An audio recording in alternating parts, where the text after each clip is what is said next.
And now, weighing in out of the blue corner, Josh the Punk Thompson. 100% and on the other mic, he weighs in from the red corner, Big John McCarthy. Welcome to Weighing In with Big John McCarthy and my man, John the Punk Thompson. I'm glad I got relieved of that duty right there on that spot. John just adopted it right there. Didn't even realize he adopted it. It's all on him now. I'm done with that. I hate the introduction because this guy, Podcast Dave 1 on Twitter, but this guy drives me crazy every time. Yeah, you ruin the intro, you ruin the exit. Like, can you just do something right? I'm like, hey, my content's good though, right? He's like, yeah, whatever. He doesn't know. He's the WWE guy, so he doesn't know about our content. All right, man. Well, hey, what did we have tonight? We had fights. We finally got fights. Thank God. All right, so you have a little bit. And good fights overall. Yes, they were. They were. You got to admit, fights. it was. The fights delivered. A lot of guys really, some guys had incredible performances. Just a very good night of fights, and it was nice to see. But strange what we knew that was going to be that way.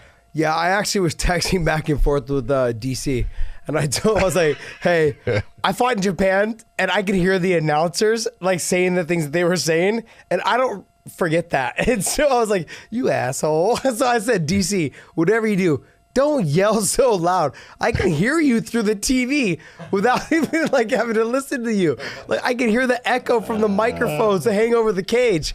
I can hear your voice through the TV. Dude, Greg Hardy fucking said, I heard DC say I needed to check those kicks, so I started doing it. Exactly. I swear, it's almost like having like a ton of coaches on the outside because the announcers are saying something. Man, he really needs to get his back off the fence. Oh, he really needs to do this. He really needs to do that. He needs to dig that underhook, man. If he doesn't dig that underhook, he's not going to get out of here. All of a sudden, the underhook comes. I got to tell you, it's sometimes it definitely works for you. I fought in Japan. When I fought in Japan, my very first fight there in Pride, the guy hit me with a knee bar, and not a knee bar, but an arm bar. I wiggled out, but had there been the crowd noise, I probably would have never got out. I probably would have ended up having to tap. That's how much of a difference it makes for you here in your corner. Sure, you hear them normally, but you hear them selective. Yeah, you hear them selectively. But when when your ball's deep and someone's in your arm, like you've got to figure out a way to get out of it. All you can hear is that person's voice, and it made it so much easier in Japan, where they make no noise when things are going on. Like it's a very like golfer's clap kind of thing, and then back to it. But I thought tonight it was like DC and I were talking back through text, and I was like, man, you got to be. I texted him. I said, be careful how loud you say something about one of these guys. It'll turn around and bite you in the ass. You'll run into Tony in the fucking elevator. He's gonna try to fight you. The funny part is the announce team being Joe Rogan and DC and John Anik. How many times did you hear Joe or DC or John go, oh, just off of hearing the collision? Well, that's what the referee hears in every fight. Yes. Every fight that you hear all of that, right? And that's when people go, no, you should have stopped. Dude, you have no idea how hard that guy got hit. Yeah. Okay. And you can hear it all. You see it all. And it's like, that it's funny to kind of listen to them because they keep on, it's like, because they normally, even being cage side, they just don't hear it the same. Yeah, you can hear everything really up close. Like, so when we're sitting there calling the fights cage side, we hear it as well as almost like a feel, because sometimes you'll feel sweat come onto you, blood come onto you. Like you'll be right there so close, and you know that they hear you. So when I'm calling the fight and they're like right there at that panel, that cage panel right in front of you, you kind of, I sometimes will kind of play it back. Like what he really needs to do is turn his back off the fence. And like a second or two later, the guy tries to turn his back off the fence. He almost looks at us as like coaches, which is pretty funny. That's all right. I was excited for the whole night. I mean, basically we had been talking about having a show tonight right after this, because it is nice to have fights back, but just sports back in general. And it's funny, before we even get into the card, I wanted to talk to you about, have you gone through Twitter? Have you seen all the negative responses the media has given the UFC for still having this fight after Jacare tested positive. I believe someone said 2 of his corners tested positive. I don't quite understand what all this is about. I mean, maybe you can tell me what's your take on the fact that they still went along with the card. They still had the guys fight. What's your take on that? I thought they did the right thing. Yep. Okay, look. Let's take a look at this in a realistic fashion, okay? Realistic, you bring all of these people together into this city, and 3 of the people that you bring in test positive. Since you're testing all these people, they test positive for the virus. And if you look, they tested them twice, and they had them with mask on and then gloves on, and wanted to make sure, yes, it's not a false positive, it's a positive. He has that virus, but he's asymptomatic, meaning he doesn't even know he has it. He's not feeling bad. He may get really sick from it. He may not get really sick from it, but there's people walking all over the world that have diseases, have illnesses. And so what are we supposed to do? Stop living? Come on, man. That's ridiculous. They did the right thing. They tested people. They caught somebody that was ill with it. His corner was also ill. They took them out of the fights. They put them into a separate location. You can't ask for anything more. That's what I'm saying. It doesn't matter what they do. There's always going to be someone that's going to sit there and say, "Oh, you see, you could have, you should have done this. You should have done that. You could have done more." You can only do so much. And what they did was test people, and that test, it worked. Yeah. Jacare was known to have the virus. You're not going to fight now. We're not going to allow Uriah Hall to be around you and be close to you, because he could end up, getting the virus also. So, hey, it worked. I see no problem with anything they did. Yeah, I mean, I agree. Dana put out this thing, like, basically talking about how the media and the MMA media, if you actually put the NFL media, the Major League Baseball, the NBA media, all on the line, and if the market was to continue to stay shut down, he went on to say, like, basically, like, we're the reason why MMA media journalists have jobs. Like, if it wasn't for us, like, you guys would be the first ones to go. Because he's right. He is right. I said the same thing. I don't normally side with Dana White, but I got to tell you, I said the same exact thing. I was like, he's 100% correct. Well, what are they going to report if there's no sport? Yeah. You're kind of out of a job. And he's like, the first thing they're going to cut is you guys. I mean, that's real reality. And I said something on Twitter, but I said, basically, he's telling the truth. Like, you guys are journalists, but you guys don't do any work for NBA, NFL, whatever it is. I think Ariel's getting in there a little bit as far as basketball-wise, since Toronto won the championship, but that was kind of like his foot in because he's from Canada.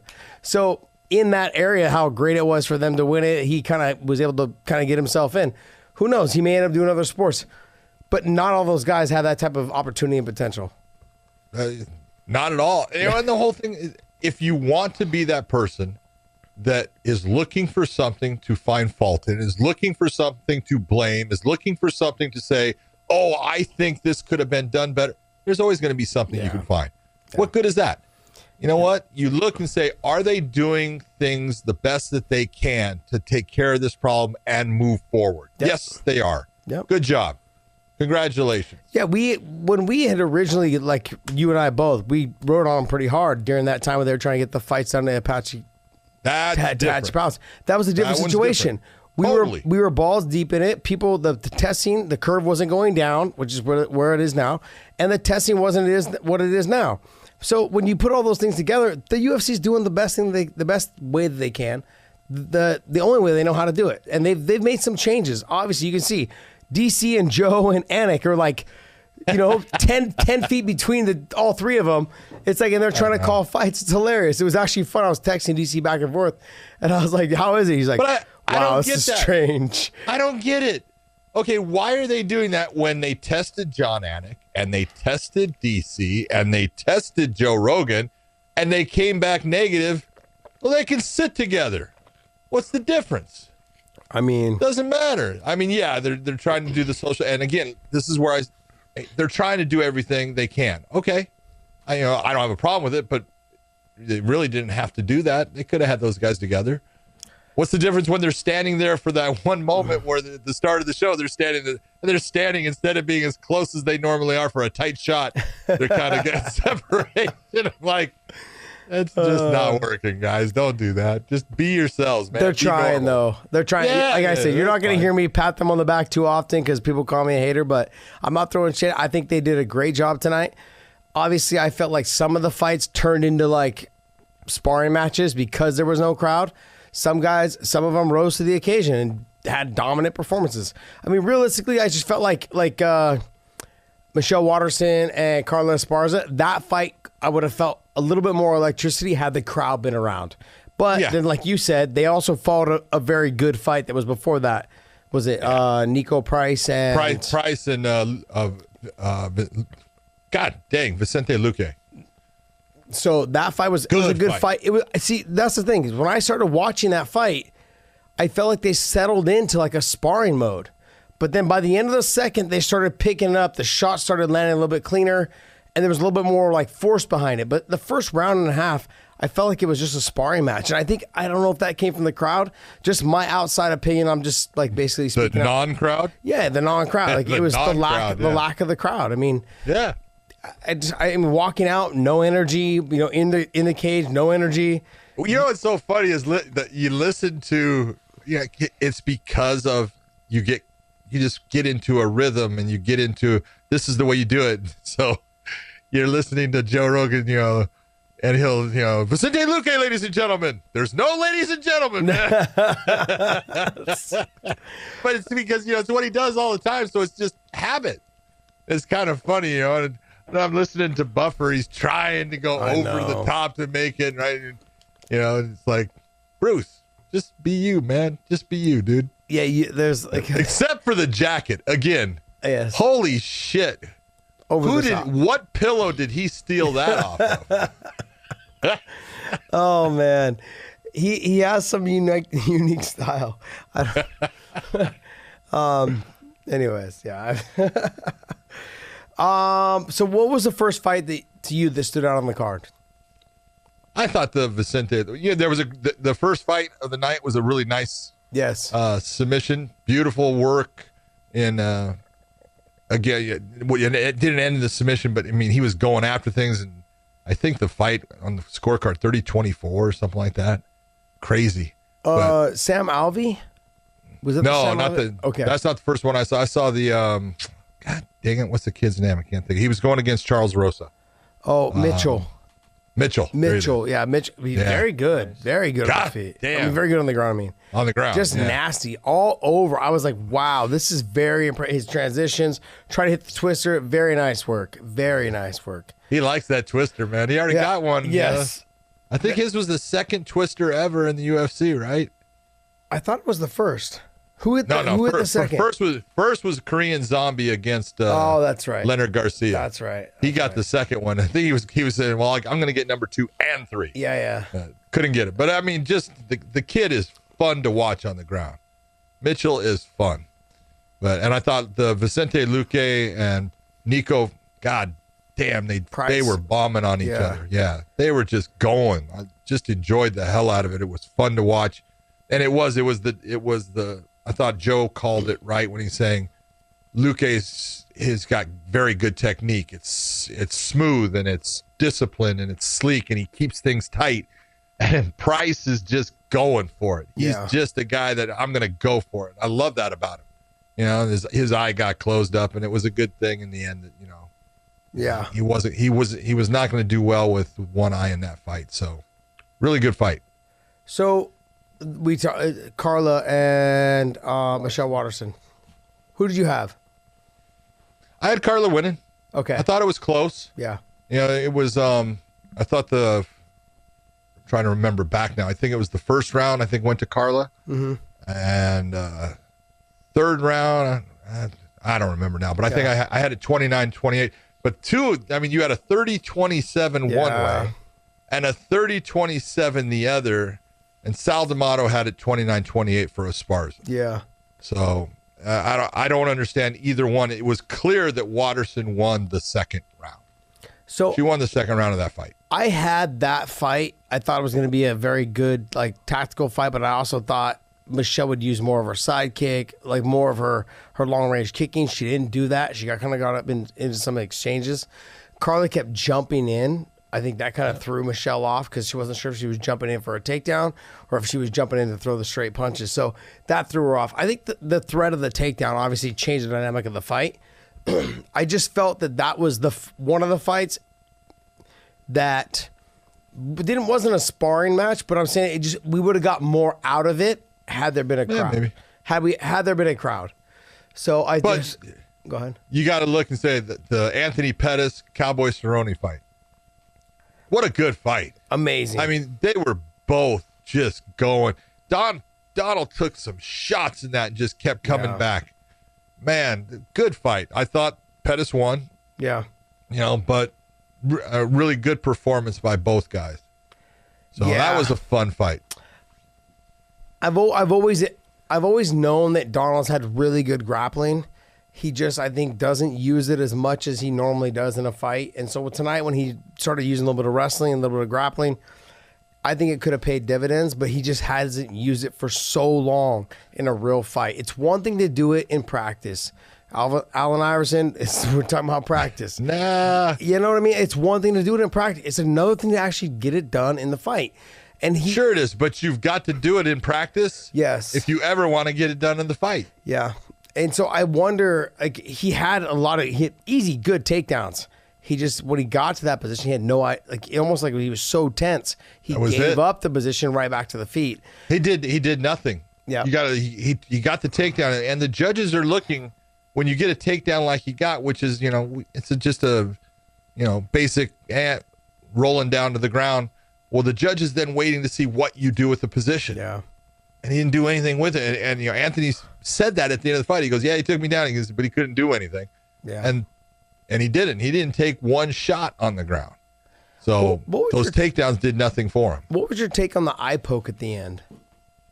It was just missed. And Donald he absolutely was. And it's odd when you're the official, if you're the referee in that, you see a hand come out, but you see a hook. And you see the hook land, and it's the eye on the hook side that he's complaining that got poked, and it did. There's no doubt, but you didn't see that, and you saw the hook, so you're thinking, no, that was a punch, and that's what the referee was thinking. I understand, he missed it, and it's normal to miss that. Donald was being honest. He did get, he got poked, but it's just one of those. Those are the ones that are hard because you have a defensive action within an offensive that comes. It's a tough one. Sometimes you'll see it, sometimes you won't. As a ref, though, do you take into consideration who's saying it's an eye poke? Like if it's Donald, right, versus like someone who's his first fight in the UFC or wherever in a big show, do you think like, this guy, he's been around so long, he ain't lying about this. He's someone. Sure, a fighter would never lie, Josh. Oh yeah, you would never lie. You know what I mean? But like they wouldn't. Come on. Like I don't know. I just You get to the point. It says okay, no different than Chuck Liddell fights Tito Ortiz during UFC 47, and during that fight in the first round, Tito complained of, he poked me in the eye, and I said, nope, that was a punch, and it was. I saw it. And if you go back to the video, it's a punch. His knuckle lands in the eye socket of Tito. So Tito feels like he got poked, but he didn't. So because he feels like it doesn't mean it happened. Yeah. And you can only go with what you see. If you see it, call it. If you don't see it, you can't call it. But is Tito really on that list of people that you would believe that would feel like they got hit in the eye? I'm just asking. I want to ask, is Tito on that list? For me, Donald's on the list. You know what I mean? Yeah. When I think about guys. Well, a lot of times what you'll get is you'll get the fighter that, all of a sudden they're doing something. This guy goes, oh, like that. And this guy goes, oh, man. Because he knows. He feels it. Sorry. And so even if you didn't see it, stop, time. because you can say, I'm seeing the reaction of both. Yes, you did. Okay. So it's not always 100%. No, if you don't see it, you can't call it. You can go off of the reactions of the fighters. But if you don't see it and the reaction of the fighter is just he's going in and now he's continuing an offensive assault and that guy's saying, I got poked, you can't go with it if you didn't see it. That's probably just not fair. Probably why I'll never be a ref. I would be like, okay, cool. Cowboy, I get it. I understand. Cowboy Cerrone. Sorry, man. Legend of the sport. Fighters would never, they wouldn't get hit and hurt with a shot and go, oh, my eye. Yeah. They wouldn't do that. You have guys that, I don't know, I just feel like I have people in my mind that would never do that. Oh, and he's that guy. He's that guy that I was like, nah. I agree with you. In my mind. He'd be one of those guys. He'd be that guy. Donald wouldn't cheat. He's not that guy. But, yeah, you got to do things the same every way with every fight. This is why we don't get along a whole lot. You're the ref is like the ref, and I'm the fighter perspective. Okay. Yeah, you're easy to con. That's what it is. Oh wow. What's the next fight on there? Let's get into the main card. Come on. What about Verdum and Olenek? I was wrong. I said that fight's that is a definite. It's not gonna see the third round. Oh well. That was prelims, yeah. I thought it was. Every time I say that, I jinx the hell out of the fight. Look, we've had this conversation about we don't bring up people unless they really have tested positive for steroids in the past. Blah blah blah. I just feel like USADA has changed the game when it comes to some of the heavyweights, and I think with Verdum, he doesn't look the same. He looks slow. He doesn't look confident. Like tonight, he was taking some shots. And he took some shots. Yeah, he didn't have the same confidence when he clinched somebody, when he got in positions. He just didn't have that, and I don't know, what it's from, but he just doesn't look the same. He looked Olenek looked good. Yes, he did. Olenek was in shape. He didn't look soft like he did before. I can tell you, the dude is a bear. He's so strong. Yeah. It's incredible. His squeeze is really something, but he always gets tired, and as he was doing that, he's going after him. I said, man, he's got to finish or he's going to get tired. And he actually had some gas. He went. He did good. 42 years old, correct? 42 years old, man. Jeez, man. 70-some fights. Tip my hat off to him. I get tired at 42 years old right now walking to the mailbox. I'm like, this is too much work. Gotta stop. Put the hands on the knees. Yeah. Exactly. I'm thinking to myself, I'm almost as bad as Podcast Dave. I thought Greg Hardy looked really good. You know what? He's maturing as a fighter. He's fighting smarter now. Mm-hmm. He was eating a lot of leg kicks there. He listened to DC, but it wasn't just him listening to DC with that. It was he started to just control the fight with his jab, using length, being smart. And he's coming along. You got to respect the guy as far as he's not been doing it very long, Josh. And he's fighting at a pretty high level. Oh, I'll take a deep breath. Sorry, man. I can't get behind him. There's nothing you're going to tell me. You don't have to get behind him, but you have to. Do I think he's talented? You've got to respect that he's an athlete and he's gone pretty damn far in a very short amount of time. Does this confirm my thoughts that it doesn't matter, from 185 to 205 to heavyweight is just watered down I think in all the combat sports, boxing, MMA, I feel like it's watered down. I feel like we're not getting the best athletes because you have a guy like him who has no real fighting experience, and here we are, 6 fights, 7 fights, somewhere in there. We've got a 6-7 fight, guy who's fought, and he's already at the almost I wouldn't say at the top. He's not DC level. No, come on. But I can almost in my mind, I'm thinking one more fight, I could see him breaking the top 15. The top 15. I mean, in the heavyweight division, are you kidding me? I mean, it's not very you have your top 5 guys that they've been there or are there, and they kind of interchange at the 4 or 5 level. But there really isn't a whole lot. You got Stipe, you've got Ngannou, you've got the guy he fought tonight, I don't even want to say his name because it's Rosenstruik. Him. So you got 3 of those guys, along with DC. So you have 4 people, at the top. Who else is beyond those guys? I mean, really, it's Ngannou. It's Stipe in DC. Then it's like we just saw tonight that Rosenstruik or Struck or whatever he's not really close to that upper echelon of guys. We just saw that tonight. I mean, I know things can happen in a fight, but remember what I said about that fight. All it takes for Ngannou is one, and that's why you got to go with him. For me, I always thought it would be the speed outside of the power. It's who can get to the chin first. If you guys mutually have the same amount of power, which you and I both agree, Ngannou had more power and is actually faster on the delivery, well, then I don't understand how this fight was going to go past the first 2 minutes. A problem. Yeah, you might have a problem here. Realistically, yes, you have a serious problem. And we saw it tonight. It was boom, done. And I think he hit him 3-4 more times. He actually missed a couple, but he actually accumulated like another 2 or 3 strikes once the fight hit the ground before the ref got there. The speed and the power was there. He hit that left hook that put him on his ass, and he landed one good shot when he was on the ground, and he was out. Yeah. It didn't matter what he did at that point. Yeah. Just the speed and the power was there. It was one of those don't blink, because I walked into the studio here, and then I walked out to see some friends, and it was like, no, oh shit. I was like, oh no. I was like, good thing for the replay. Good thing for the replay. So, but I kind of figured it would go that way. Both of us thought, Yeah. So the next fight was Dom, right? Jeremy Stevens and Qatar. Let's talk about Calvin Kattar versus Jeremy Stevens. Go ahead and cry. I know. It's okay. You can cry. I am. I'm upset. I'm a Stevens fan, 100%. And okay, let's talk about the weight. Let's talk about I called you yesterday and said, yes, hey. you did. I said, what's your take? I want to know. What do you think? Do you think that because he helped Dom so much that he kind of neglected his own training and just really didn't do all the things that he needed to do because he was working with Dom so much? Because Dom told you no. And you said no.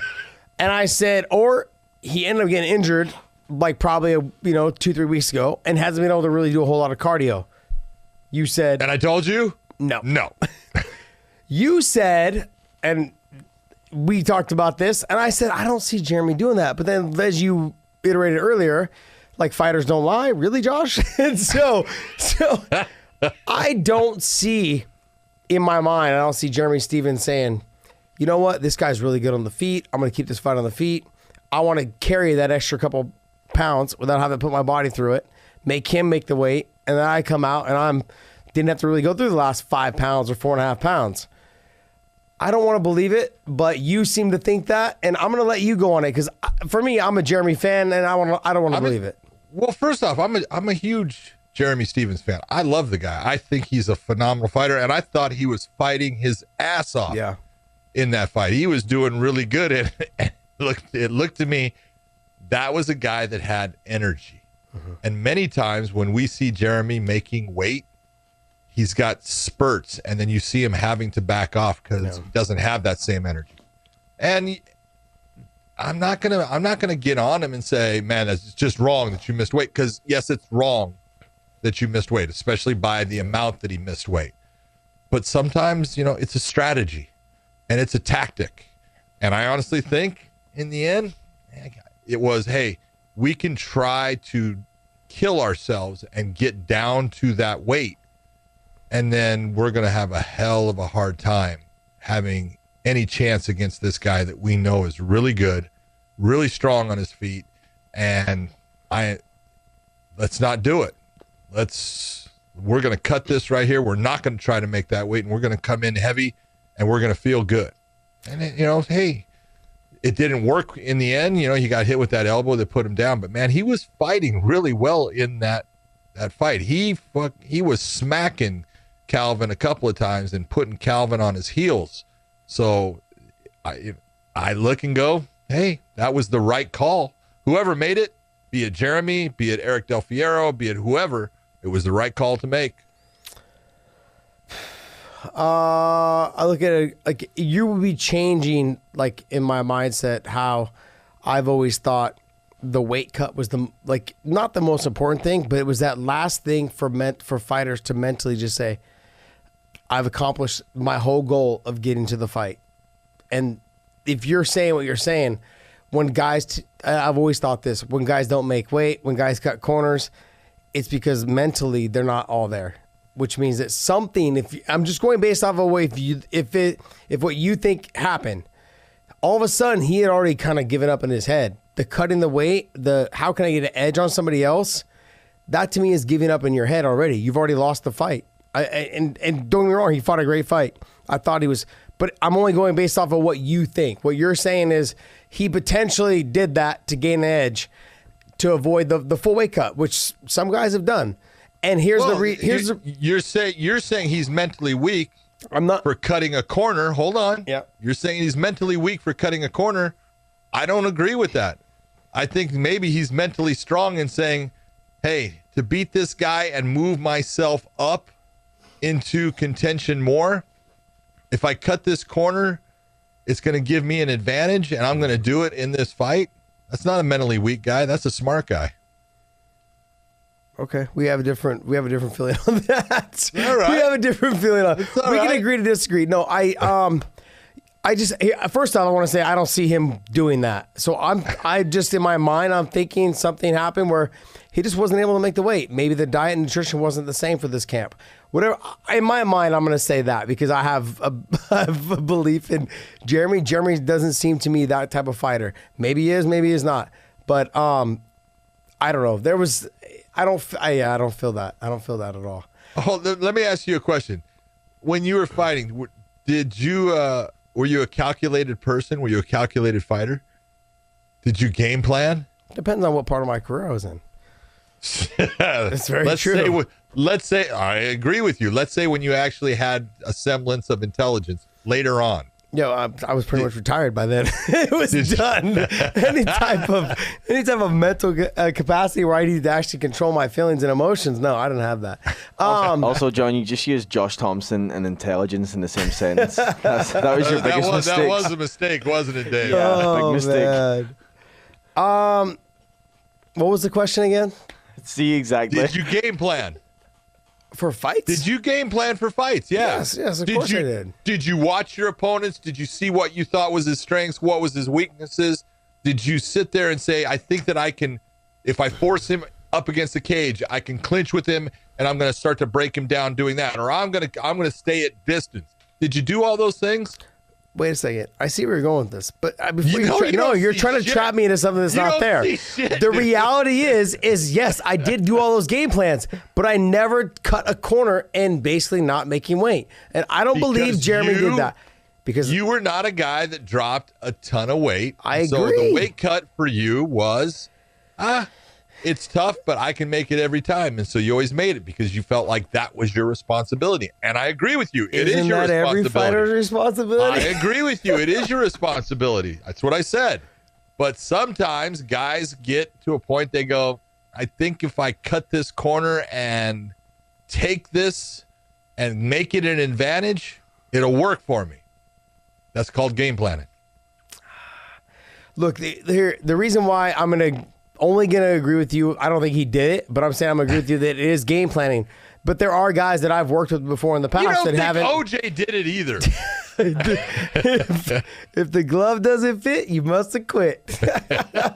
Look, there's guys that I've seen. Guys have grown in the rankings because they didn't make weight, kept the weight on, got the knockout, got the finish, whatever it was, dominant fashion. Tells you, and they go up, and they go up in rankings.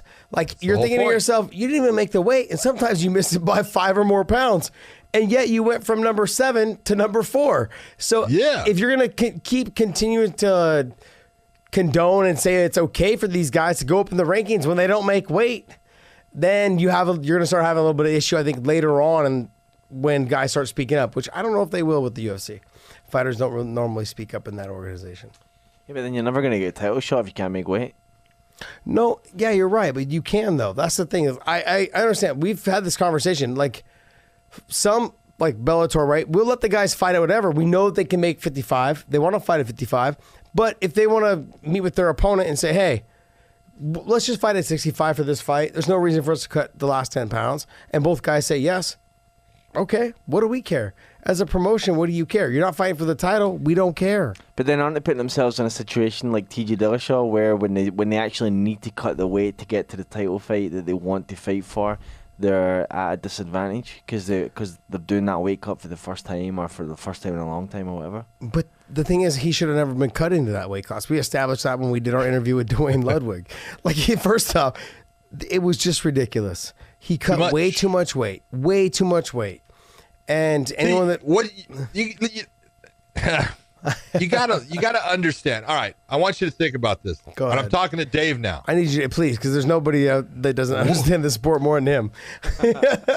And so we're going to talk about someone like a TJ Dillashaw, because we'll say that TJ Dillashaw walks around at, we'll say 150 pounds.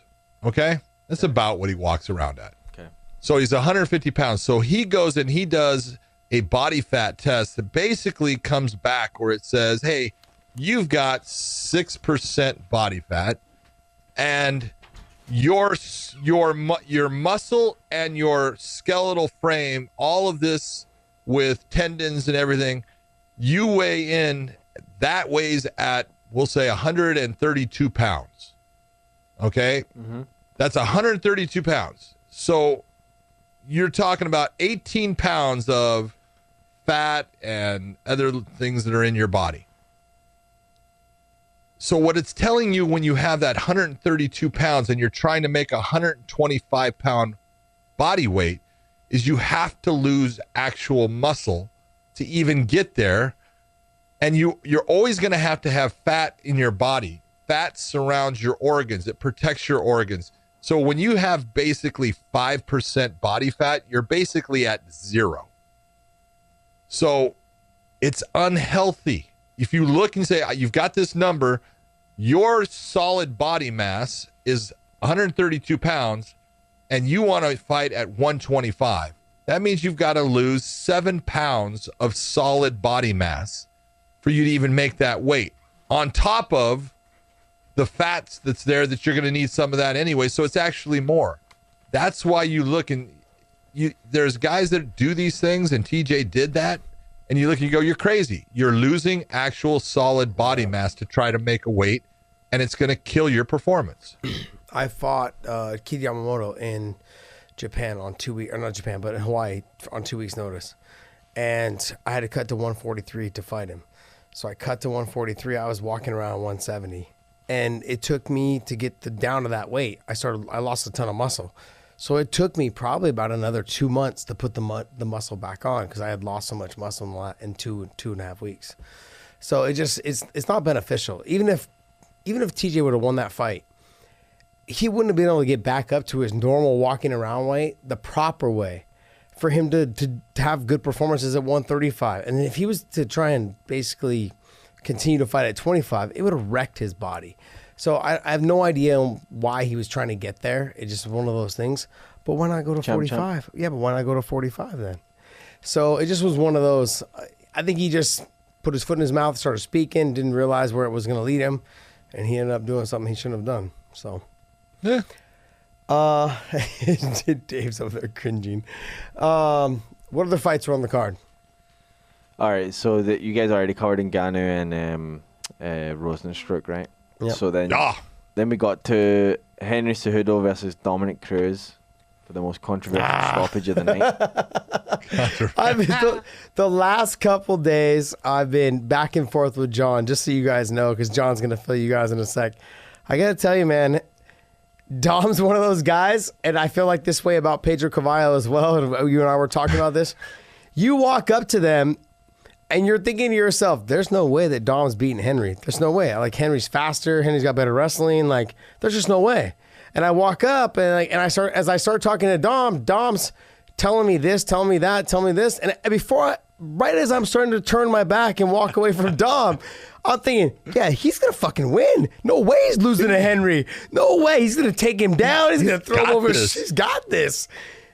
And I got to just tell you, it just was one of those things.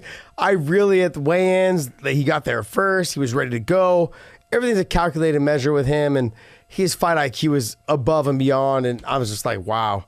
I called up John late yesterday, and I was like, I don't know. I think Dom's going to win. I think I'm leaning towards Dom. And John's like, no, let me talk you back out of this. And then as I got off the phone with John, I'm like, yeah, no fucking way Henry loses this fight. So I was back and forth the last 2 days. Look, what was your idea on the stoppage? I thought it was early. I thought, well, it was not what. Come on, come on, John. What? Come on. It was okay, but it wasn't a stoppage that I would suggest someone make in a title fight. Okay, so let me ask, was it because it was Dom or was it because it was just a title fight? No, you cannot, any referee that tells you, oh, you referee all fights the same, that's a lie. Or you're an idiot referee. Yeah. Okay, because when you talk about fights, you can talk about all the fights, Ngannou against Rosenstruik. That is a matched fight. Sean Shelby matches that fight up. Now, he matches up the Dom Cruz versus Henry Cejudo, but that's a championship fight. Mm-hmm. All right? Meaning that Dom, being the challenger, has done certain things to work his way into a position to be the challenger for that title. And what has Dom done? It's not what he's done lately. It's what he's done throughout a career that got him that ability to say, hey, I have done things that have put me in a position to go for this title. You know that when you go for the title, there's serious ramifications that come with that title fight. You have a chance to drastically change your life with a win. You get that title, big changes in the amount of money and the way the money comes, and in all kinds of other things that come with it and sponsors that come with it. There's a huge change that happens when you win that title. So as the referee, I'm not saying that, your number one thing there is the health and safety of the fighter. So when you're looking and saying, did Dom get knocked on his ass? Yes, he ate a huge knee. All right, he was hurt. And then he took a lot of shots. And so Keith Peterson is saying, hey, I'm not going to let you go in and take any more. You show me that you can't stop these. You're not trying to stop them. But sometimes you, as a fighter, they have to make a choice. My choice is to try to hide and stop that from hitting me, or I'm going to put my hands in a place to get myself into a better position. Dom made the choice of, I'm going to put my hands and try to get myself up. And we say it, if I'm teaching, look, there's many times you want to stop a fight, but you can't, because you've got to let that guy swim into very deep waters. Yes, sometimes the water is going to go over his head. Sometimes you're going to see air bubbles coming out. But in that fight, it's different than having that same fight as far as the way you're going to ref it. Doing a regional fight, that's a good stoppage. Doing a world title fight, I personally feel you just got to let him go a little bit farther. You got to let him go. You got to give him everything that you can give him, so he has that chance of coming back in this situation. He might, and he might not.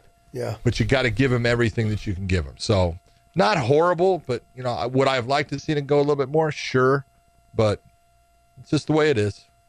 Do you, as a ref and even judge, do you take into consideration who the person is first? Have they ever been finished? How many times have they been knocked out? Sure. If they were the champion before, or if they are the champion currently? Why would you take knowledge and throw it to the side? No idea, but sometimes refs do that. I don't know. Whoa! No, I want to know, is that something you take into consideration? And as well, do you take into consideration the weight class? If you take unanswered blows like you do against a heavyweight, do you take that into consideration versus a person at 125, 135? The power doesn't seem to be there. Smaller guys tend to work out of those type of situations a lot easier than huge, big guys. More. Yeah, because they're taking big shots. Yes. You take that into consideration, the weight class Absolutely. style? Okay, just wanted to know.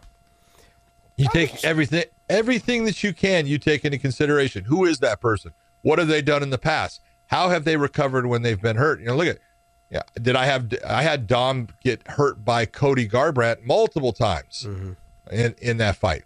I let him work his way out of all of them. Why? He proved in the past that he recovers fast, that he's able to, come back and do things. So You've got to take all of that information and use it, because that's what's going to usually bring you about the best resolution. I guess the next question is like as far as where I'm at right now, from where I'm sitting, looking on the outside, looking in to Dom, like, where do you go? Do you take another 3 years off at 35, 36? Oh, you cannot. Like, what do you do? Cannot. Do you fight again and be like, hey, I'm on the shelf now for the next title shot? Like, I mean, like, I know a lot of it has to do with the conversation between Dom and Dana to figure out what they're going to do with him. But I've always said this, and I will continue to say this. There comes a threshold, like what happened to Tony tonight, and we're going to get into that, is that when you hit that stage where you were supposed to fight for the real title the whole time, this and that, when it wasn't going his way after the third round, I think in his mind, it was started setting in. Like, fuck, what's going on? I can't believe this is happening to me. Like, those are all things in his mind, I think, that are going on at that moment in rounds 4 and 5. Sure, like, there are. I'm down. You and I were texting. You said you had him down 2-1 going into the 4th, and down 3-1 going into the 5th. Yeah, and so for sure he was losing the 5th. Yeah. 10-8. So when all that happened, I think as a fighter, I've seen that. Like, you know, that I was supposed to fight Pettis for the title, didn't fight him, fought Benson. I didn't think that in that process, but when I tore the ligaments in my wrist and my thumb, that's what happened in my mind. Like, shit. Like, this, it's changed. Everything's different. This is not the fight that I had planned on fighting. And I felt like Tony, as he got behind, he had a very similar situation where it wasn't going his way. And I felt like there was no coaching to get him to change the game plan. It was, let's keep trying to exchange punches. Nothing changed. Nothing changed. And I don't know if that's because that's his mentality and what he does. Like, I can do this fight anywhere, but nothing changed. I don't recall him really even shooting takedowns. And I'm thinking to myself, you're so good on the ground. I'm not saying you need to waste a ton of energy, but do your dirty boxing in that area. And it was never there. It was one of those situations where it just never came about. And it's like quicksand. As he started falling behind more, it just started piling up, and he just couldn't get out of it. And just led more shots, no head movement.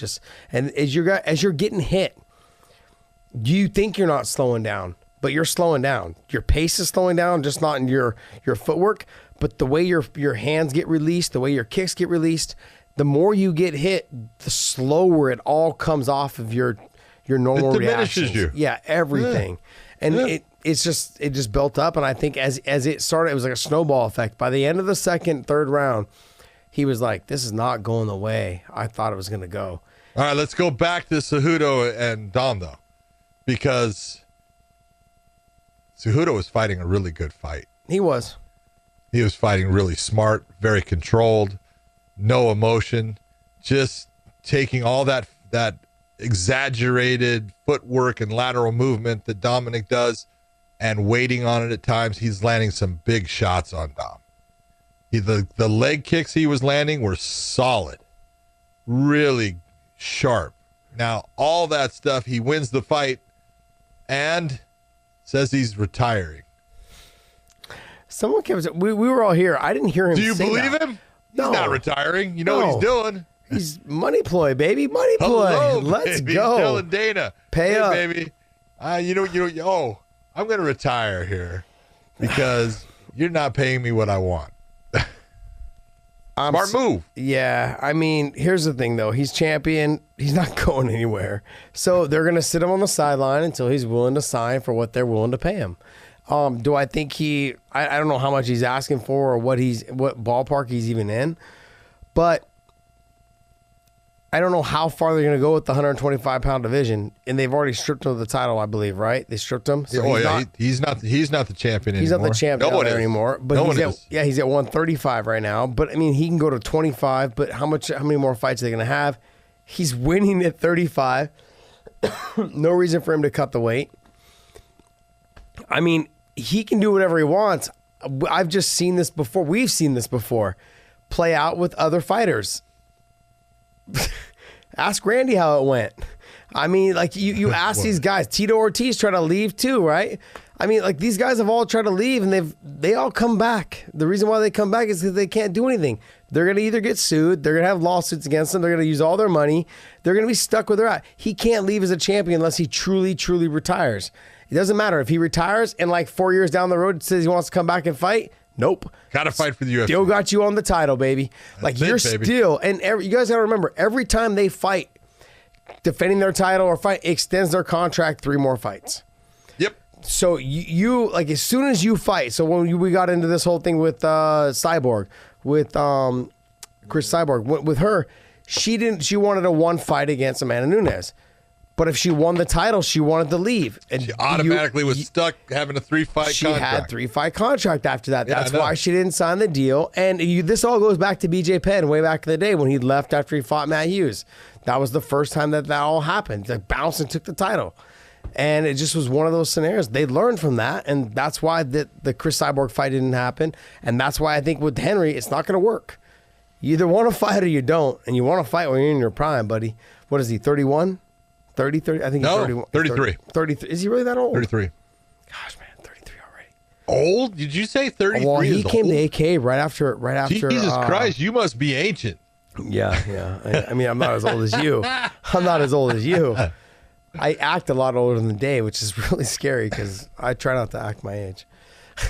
You are a lot older than me, so yes, I am. Don't give me that shit.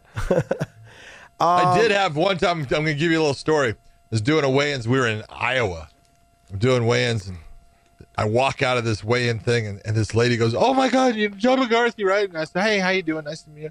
She goes, "Oh my, it's like meeting Jesus Christ." Oh my gosh! Right? I go, "Well, we're close to the same age." I wonder if Jesus died with all that gray in his hair, in his beard. No. They took him out a little bit early. Oh man. Okay, so main event. Man, Justin Gaethje, I love him, man. He is so fun to watch. And first round, I thought he fought beautifully, but he was throwing too hard. Yeah. He was trying to land that huge knockout blow, and it was starting to gas him, and that's where he was starting to get in trouble in the second round. I thought, oh, man, he's gassing. And I think I even texted you. Justin's gassed. He's getting tired. Yeah. Because he was throwing so hard, and he gets dropped at the end of the second round, and that's why Tony wins that round, because it was fairly close. I had Justin up, right? But when Tony drops him, that's why I gave that round to Tony. But Trevor Whitman, what a beautiful job. Because he sits there and he goes, "What are you doing? Why are you throwing so hard? Is this what we're supposed to do?" And he's just talking to him. I go, "Way to go, Trevor, man. You're so good at what you do." He's just calming his guy down and bringing him back into that game plan of, hey, this is about touch. He does this. I want you to step here. We're going to hit with the left hook. He goes here, right hand. Just a beautiful job of bringing Justin back into the game. And you saw when he came out in the third round, he had energy because he was in shape, and he didn't allow Tony, who was trying to press it, because Tony saw it. He saw that he was starting to wilt, and he started getting hit with shots that stopped what Tony was able to do, and Justin was able to take over. Even that the pace of the fight at that point was in Justin's control, not Tony's control. Just an outstanding performance by Justin. And in the fact that at times when he hurt Tony, he didn't go crazy. Yeah. He didn't jump in. He didn't try to finish it. He took his time. He placed himself, took another shot, landed that, took his time. So impressed with the way Justin, because that was what his downfall was when he first came to the UFC, is he was, as soon as he hurt you, he would try to swarm and kill you and leave himself open and get tired, and just fought a beautiful fight. Yeah, he did all those things. He fought at a pace that he knew he could continue to keep throughout the fight. That was the one thing I think I felt like he was getting tired after the second round. But then after I think he won the third round, he realized, I'm one round away from winning this title. Like, all I've got to do is win one more round and just stay away in the fifth round, and I'm good to go. And he didn't need to. He dominated the fourth round so dominantly. Like, he got to the fifth round, it was like, it just added on and added on and added on. He had a dominant performance fought a very smart, strategic fight, and just was able to do everything that you thought he could do. I still continue to say I would like to see him threaten at least his wrestling a little bit more, because that will open up a lot of his punches and his combinations. I thought he did a great job off the clinch. His snapped his jab. The speed, you could tell, was definitely a factor. With Tony, the speed wasn't there. Gaethje threw with power and conviction every time. And when he did, you would, like you and I both were kind of thinking, is that it would make him tired. And as the fight went on, Tony would make him pay for it. But the problem was the speed and the power that he was throwing with conviction was landing. So it was taking more out of Tony than it was out of Gaethje. And it was after time. Yeah, it landed. Just and that landed. just wears you out. Yeah. And so as the fight went on, it just was one of those things that it was like a snowball effect. And I alluded to this earlier when we were talking about this earlier. I was like, it's a snowball. He just as the round started slipping away. That's a hard snowball, dude. And he just started realizing he's not going to get that fight with Khabib. And that's a money fight. That's a huge money fight. Don't get me wrong, the Gaethje fight probably paid pretty well. It probably did. Yeah. But the problem is, though, is that he lost the big fight. That's what every fighter wants to fight for. And he never got to it because of this fight. And so, I mean, don't get me wrong, he's still in a position where he could potentially come back. One good dominant performance against whoever else is near that area. I just don't know. I don't know if we're gonna see that. Like he might fight soon. He may not. With what's going on, it may be a while before he fights again. He ain't gonna fight soon. He's gonna get at least a 180. At least a 90-day suspension, probably 180-day. Yeah.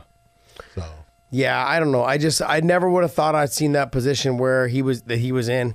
I thought I was gonna see a lot more of him in that clinch area with the elbows, elbows and knees. And just playing around in that area, he never did. Anytime you have someone like Justin, I feel like when you have someone like him who throws straight at times, but a lot of what he throws is overhands, left hooks, like big punches. And when you have someone like that, you got to get inside that boxing range, but the hook range. So you fight him in a phone booth, like you like to say sometimes. Fight him in a phone booth. You put him in the phone booth, and the knees and the elbows play dividends.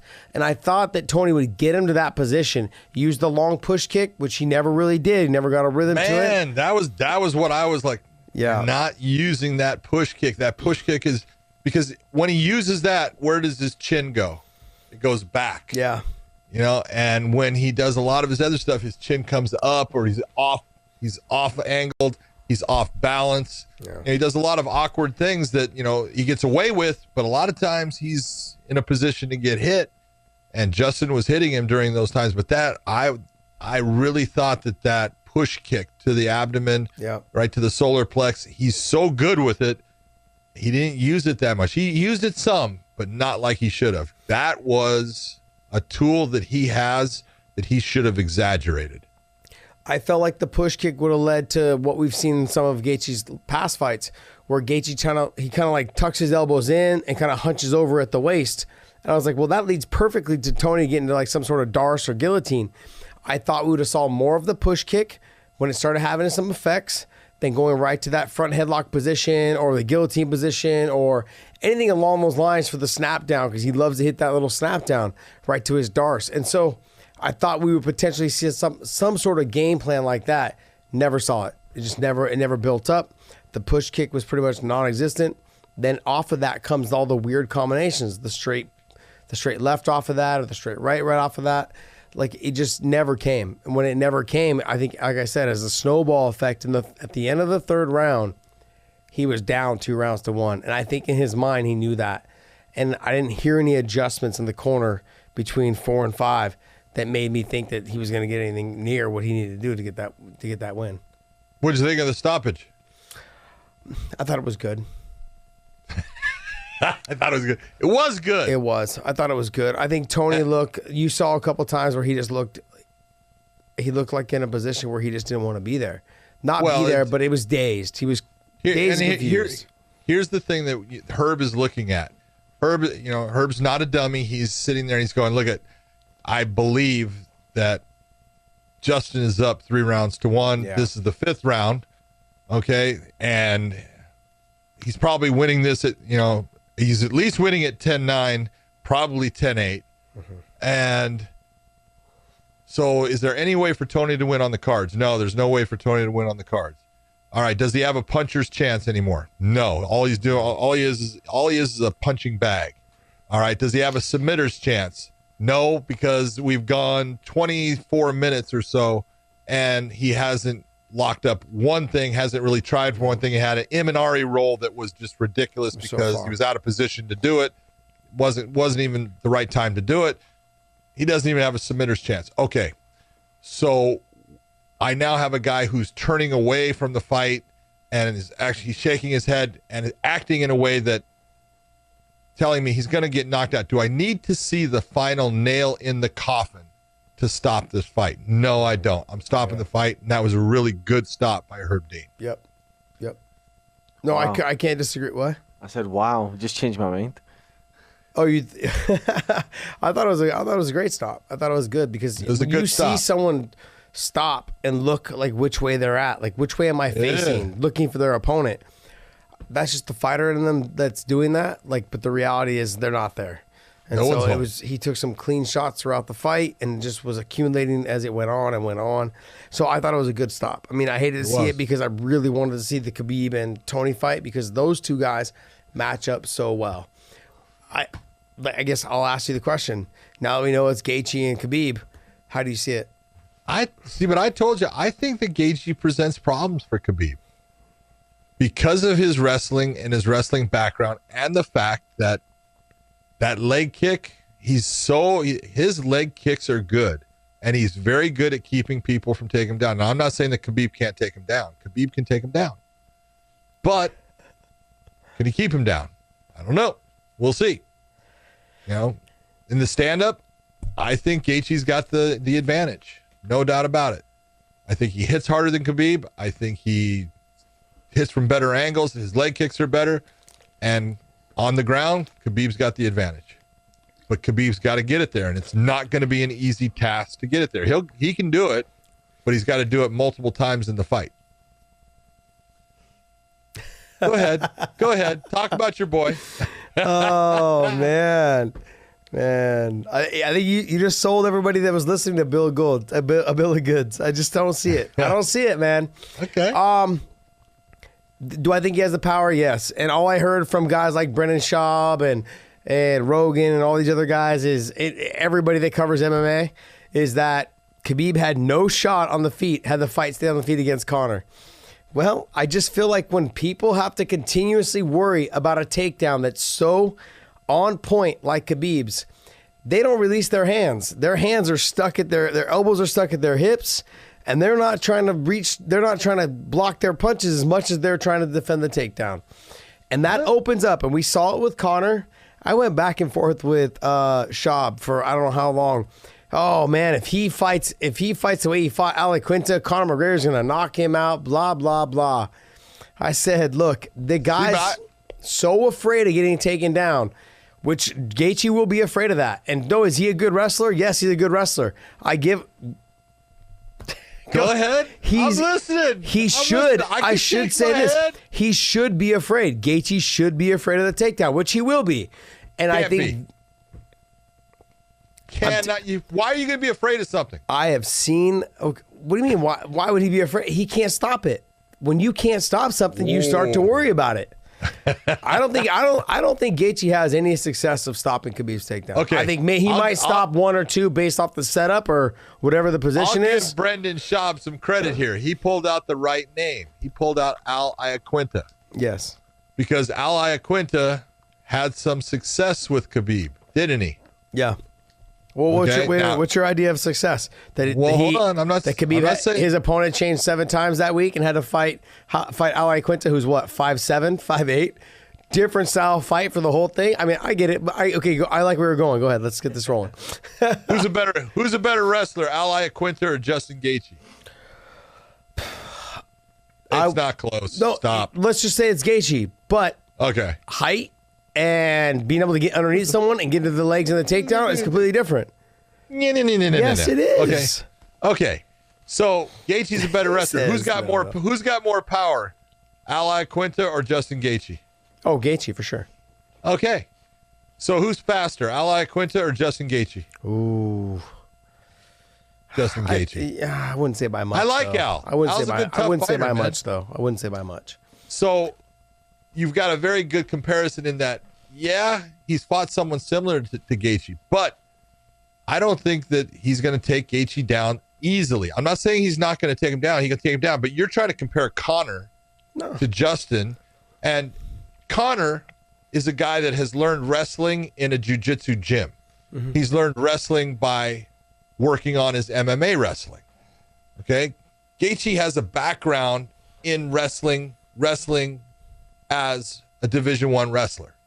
So totally different, completely different. Now, I'm not saying that Khabib can't get him down, but the positions that they'll end up in many times are going to be different based upon who he's wrestling at that time, and what he's able to do is it's going to be different. You know, it's just a different beast. I think it's a really good matchup. It's an interesting matchup, and I can't wait for that fight. It is. It is an interesting matchup. I look at it like Justin, sure, he's got wrestling, but I've said this I don't know how many times, is that American wrestlers tend to have a problem with Russian-style wrestlers. There's a different style of just wrestling, just in general. You're absolutely right. The relaxation, the idea of doing it from the time they were 3, 4, and 5 years old, all the way on up. And then you add the idea of sambo mixed in, a little bit of jiu-jitsu, a little bit of judo, a little bit of this wrestling that could be potentially, everyone's just seen him do the double legs because he can outpower people when it comes to that type of situation. But I got to tell you, a lot of his best work is done in the gym against other really top level guys, the national champs, from guys like Ed Ruth. You got guys like Kyle Crutchmere. You've got all these guys that are wrestling with him, specifically striking with wrestling. These guys have credentials way better than Gaethje's, and I agree. they are not able to stop it. And if they are able to stop it, it's fight or flight kind of thing. You're fighting to the bitter end just to even get your foot away from him. So I see it on a daily basis. I'm just saying. You're telling me that Khabib just runs through Ed Ruth in a wrestling room. Liar. Wait, are we talking? Are we talking wrestling or are we talking MMA? I thought we were talking MMA. We're talking MMA. Wrestling. No, you just said MMA. They're wrestling with him. You said they're wrestling with him, and you're going to tell me anytime you're well, between the two of them, one's going to try to get the other one down. They're both not going to try to stand and trade. Both of them are going to get after the wrestling right away. Try to insinuate their dominance. I'm telling you right now, I've seen it several times. It's a good match. I didn't say it wasn't a good match. Ed Ruth has lost plenty of takedowns against Khabib. So has he gotten any? Yes, he has. He has. Oh, okay. What I'm simply saying is that when I compare the wrestling capabilities, that no, Gaethje's not anywhere near Ed's wrestling. It's a different style of wrestling. Even Ed has a hard time with it because it's not it's not collegiate style wrestling. Foot sweeps, pressure against the fence, hip toss, body locks, sags to one side. All these things are all ingrained into what they're doing. Not only that, just hanging on the leg, that Damian Miles style of lifting the leg, judo, like just kind of sagging them down to their hip. They've got it down. And when you think you've beaten one, like we've only seen, that's the funniest part, is I'm sitting here critiquing this whole thing. We really have only seen his double leg. There's been a couple little hip toss where he hooks over the glove and then like kind of hip tosses you off the fence. I'm telling you right now, there's chains of takedowns against the fence that no one's even seen in that cage. And to think that Justin's going to be able to stop it? No. Does he have a chance? He's got a puncher chance. I said tonight he had a puncher chance. He actually outboxed Tony all the way around and fought a very, very smart fight. I actually critiqued him probably 2 years ago, and I said, I would be all behind this young man if he would just use a little fight IQ and be a little smarter on some situations. And he got on me a little bit on Twitter, and I was like, look, man, I love how you fight. I like to see you fight for another 10 years, not like 3 or 4 more years. And so that's what I was trying to get at, was that just the fight IQ. He did it tonight, and I didn't feel like he walked away with no damage. None. Well, a little bit of damage. Second round, we got damage, but you're right. This was the fight you're looking for to say, man, you actually fought smart. You took your time. You listened. You did things right. and the amount of damage that he took was minimal against a guy that is known for putting damage on his opponents. Yeah. So I thought it was a great fight by him. But, that little picture frame that you have up off of your left shoulder there, that's blank. No, left shoulder. Jesus Christ, man. I wasn't sure if you were trying to be. Do you even know what your left is? My God, you see that picture frame? I want to see Khabib there. Okay, I want to picture Khabib, and I want you doing the bow down because we got to make this right, dude. Wow. Wow.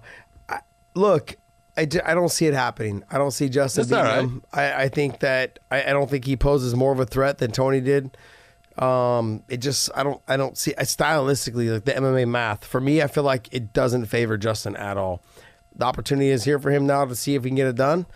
I mean, I think just overall what I've seen from Khabib against DC, against Rockhold, against other guys that are in those type of weight classes. I've seen him fight and spar with Frank Munoz, who's a good kickboxer from, I want to say, Spain.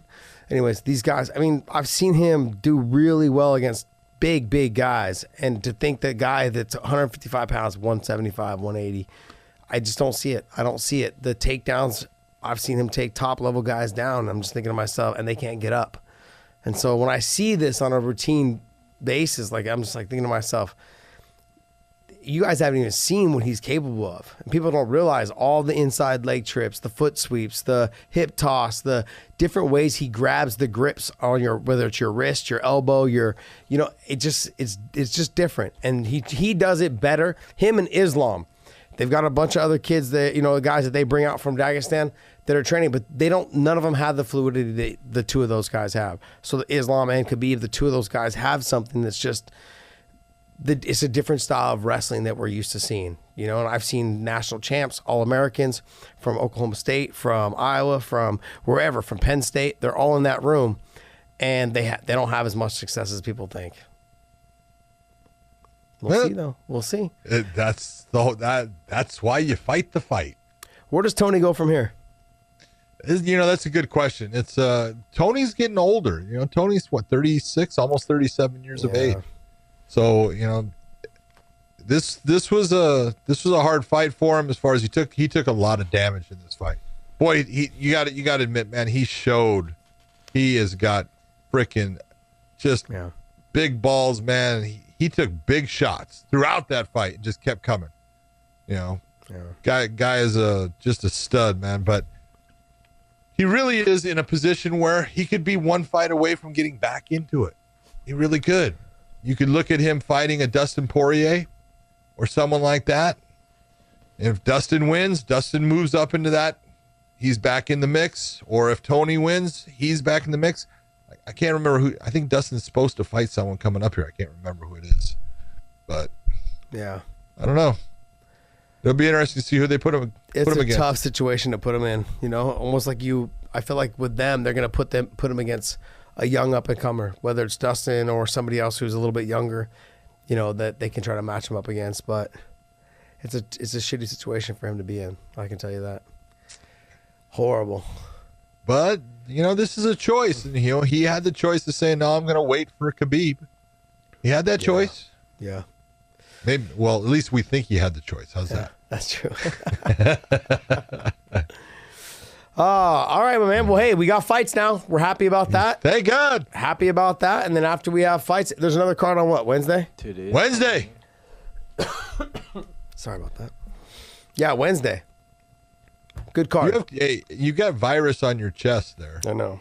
And you're coughing. I know. You have a fever? I actually just got tested for COVID the other day. Josh had COVID before COVID was cool. Yeah, I did have COVID before COVID was cool. I also had the HIV, the HIV. I got the HIV. Cool thing is you can only get it once. Oh my God. Unless you're Magic Johnson. Someone's gonna grab that audio clip and make it look bad. Hey, Magic was able to shake it. I wonder if we can. All right, question. Did you see the video my wife put out? Yes. Wait, which one? Our Rochambeau. Yes. That was the best thing ever, man.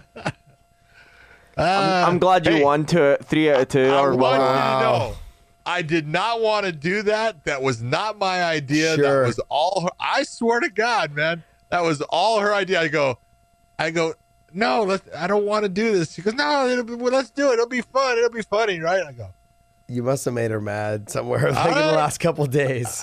oh, dude, man. It was great. Would you guys start off with flour? You went flour, then you went whipped cream or chocolate? Flour, chocolate, whipped cream, honey, and then an egg. Oh my gosh. Oh my gosh. Yeah. You won't ever catch me letting someone smash my face into anything. Oh man. I thought it was great though. It was fun. I mean, that's couples counseling when you're at home quarantined together. Totally. Yeah. Crazy. Uh, Okay, so Gotta have fun. We'll try and chat again this week for this next card coming up Wednesday, right? And then we Yeah. have Saturday again. Lucky us. Lucky we're us. busy. Finally. We're back. Finally. All right, guys. Hey, make sure you guys hit the subscribe button. YouTube, SoundCloud, Google Play, Spotify, Stitcher, all of them. Make sure you guys go there. Hit the subscribe button as well. We appreciate you guys. The more you guys hit the thumbs up in the YouTube section, that shares our videos to everyone. Hope you guys enjoyed tonight. Glad there's fights back on. Big John, got anything? Just glad there's fights back on. Yep. Good talking with you, brother. All right, my man. I'll talk to you soon. Podcast Dave, want to take us out of here? To take you out of here. Yeah, we just launched an exclusive weighing in promotion for the t-shirts. So prowrestlingtees.com/Josh Thompson official. The promo code is weighing in for 20% off. Only weighing in fans get that discount. So use that promo code. Nice. And we'll see you guys next time. All right. Right See you on. next-